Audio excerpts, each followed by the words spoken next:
So, Megadeth, new song, Super Collider, off the album The World Needs a Hero, Part 2. Oh, I'm sorry, it's Super Collider, it's the title track. And if this is any indication of anything that comes off this album, it will be super colliding into their reputation. Pun intended, I don't even care. This track is The World Needs a Hero Part 2. To get into it, I can't believe I'm doing a serious review of this because it's that fucking awful. Some people have just recorded like 9 or 10 seconds of them just going, what the fuck is this Megadeth?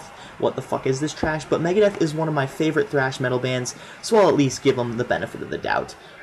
From the droning vocals, to the droning rhythm section, to the monotonous just tone of the song overall, there's nothing redeemable on this song. Even the solo work, the guitar work, is pretty subpar, but it's decent, but it doesn't fit this track at all. That's the thing.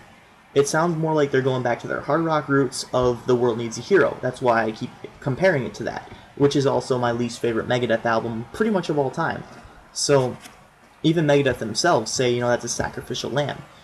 Moto Psycho. Yeah, that enough said about that album. Anyways, so this song, like I said, awful. From the vocals to just everything. What was Dave Mustaine thinking? What the fuck was the band thinking? Okay, after the last album, after the stagnated release that was 13, the compilation/remake album of some of their hits, and then the video game music crap that they did, well, whatever. I didn't consider it a studio record. I was going to review it, but then I thought, I'd probably piss a lot of people off. Now I just don't care. Okay? That album was pretty mediocre at best. So this one, I thought that they were going to get back to their Engame days, their thrash metal days, back to their comeback, era, and no. It does not continue that trend at all whatsoever. With the addition of David Ellefson, I thought that they would go back to Rust in Peace, but it turns out, no. They went back to The World Needs a Hero. It's almost like whoever the bassist was in Engame, their old lineup on United Abominations, Engame, and of course the system has failed with fill-in guest musicians. It seems like none of that even matters anymore. It seems like they just want to continue and pick off from the atrocity that was The World Needs a Hero. That's what it seems like. They're just trying to write out their goodness, their thrash days, out from history, and that's a mistake.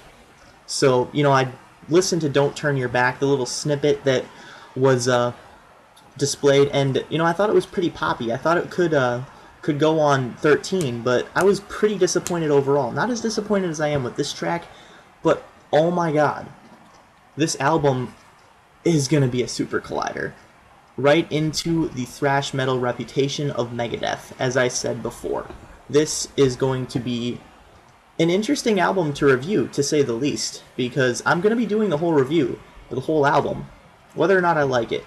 So overall, I'm going to give this track probably 2 out of 10, to be honest. I really did not like this track at all. So, thank you for watching, and if you like the track, comment below. If you dislike the track, comment below, because I want to know what you guys think. I've seen a ton of negative backlash towards this, and honestly, it's probably the most hated thrash metal release since Lulu, even though that was more something else, but from a thrash metal band at least. So 2 out of 10. Thank you for watching. This is Midnight Strike 3625. Keep calm and rock on to some good music.